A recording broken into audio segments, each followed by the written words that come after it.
ध्यान करीत असताना सर्वात पहिला प्रश्न निर्माण होतो तो म्हणजे ध्यान कुठे करावे?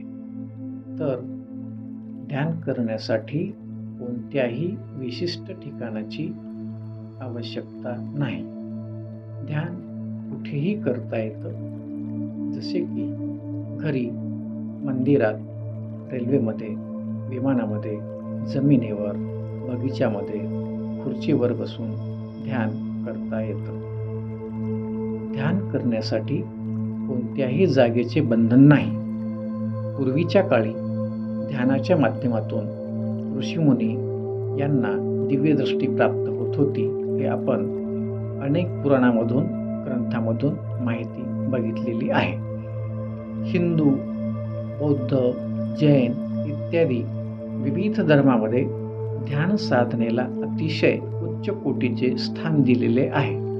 यामुळेच तर जगातील 94 देशांमध्ये 204 जेलमध्ये ध्यान केंद्रे आहेत. ध्यानाच्या माध्यमातून या कैद्यांना सुधारलं जातं. जेलमधून कैदी बाहेर आल्यानंतर त्यांच्यातील हिंसक वृत्ती नष्ट झालेली असते. ध्यान करीत असताना डोळे बंद असावेत, पाठीचा कणा ताठ असावा, मनामध्ये आलेले विचार त्याकडे दुर्लक्ष करावं, पद्मासनामध्ये बसावं, कारण पद्मासन हे ध्यानासाठी सर्वश्रेष्ठ आसन आहे. यामध्ये पाठीचा कणा ताठ असतो. आपण ध्यानामध्ये बसल्यानंतर आपल्या श्वासावर लक्ष केंद्रित करावं.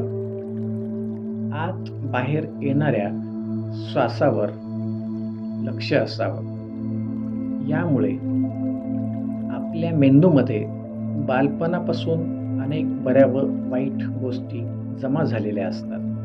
जसे की नदीला पूर आल्यावर पाणी आपणास बघवत नाही आणि पूर संपल्यावर स्वच्छ पाणी येतं. त्याप्रमाणे वाईट विचार जाऊन उत्तम ज्ञान ध्यानाने प्राप्त होतं. म्हणून श्वासाची गती हळूहळू कमी होत जाईल असे श्वासावर लक्ष केंद्रित केल्याने ध्यान लागण्यास मदत होते.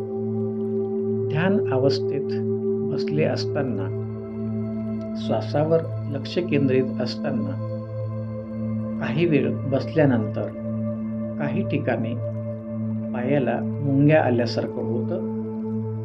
त्याकडे आपण पूर्णतः दुर्लक्ष करावं.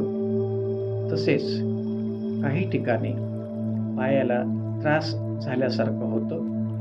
शरीराच्या काही भागामध्ये त्रास होत असेल त्याकडे दुर्लक्ष करावं. परंतु जिथे शरीराला त्रास होत असेल तिथे आपलं लक्ष केंद्रित करावं. तो त्रास आपोआप नाहीसा होतो. प्रश्न असा आहे की असे किती दिवस ध्यान करावे? तर या प्रश्नावर उत्तरच नाही. कारण गौतम बुद्धांना बालपणापासून ध्यान करण्याची सवय होती. पण त्यांना ध्यानाचा प्रकाश हा 48 दिवस सतत ध्यानस्थ बसल्यानंतर दिसला. ध्यानाची अनुभूती ही 48व्या दिवशी त्यांना आली.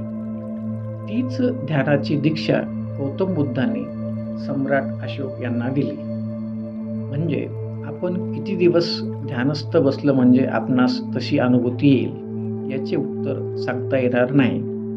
म्हणून ध्यानासाठी सातत्य महत्त्वाचे आहे. ध्यान आपल्या वयानुसार केल्यास जास्त फायदा होऊ शकतो. जसे की आपले वय 25 वर्षे असल्यास रोज किमान 25 मिनिटे ध्यान करावे. वय 30 वर्षे असल्यास रोज 30 मिनिटे ध्यान करावे. पण आपल्याकडे वेळ कमी असल्यास दिवसातून किमान 10 ते 15 मिनिटे ध्यान करावे. असे 8 दिवस केल्याने ध्यानाचे काही अनुभूती आपणास यायला लागतील. 1 महिना केल्याने आणखी अजून जास्त अनुभूती येतील आणि सातत्याने रोज केल्याने दिव्य दृष्टीसुद्धा प्राप्त होऊ शकते. जसे की पूर्वीच्या काळी काही ऋषीमुनी आपण त्यांच्याकडे गेलो की त्यांना आपण कशासाठी आलो हे आधीच कळत होतं. तेवढेच नाही तर आपण काय जेवण केलंय हे सुद्धा ते सांगत होते. ही सगळी ध्यानाची शक्ती असते. म्हणून ध्यानाचा फायदा घ्यायचा असल्यास रोज ध्यान करावे आणि स्ट्रेसफुल जीवन असल्यास एकाग्र होण्यास काही वेळ लागेल, परंतु सातत्य असल्यास काही दिवसातच ध्यान लागण्यास मदत होईल. ध्यानाला बसल्यानंतर शरीरात कुठेही मुंग्या येणं, झटके येणं, शरीराला त्रास झाल्यासारखं होणं याकडे पूर्णतः दुर्लक्ष केल्यास ध्यानाची उत्तम गती प्राप्त होते आणि म्हणून रोज ध्यान करण्याचा सराव करावा आणि ध्यानाच्या माध्यमातून आपले जीवन सफल करून घ्यावे. मित्रांनो, आपणास ही माहिती आवडल्यास लाईक करा, कमेंट करा, शेअर करा आणि रुद्राक्ष ज्योतिष या चॅनलला सबस्क्राईब करा. धन्यवाद.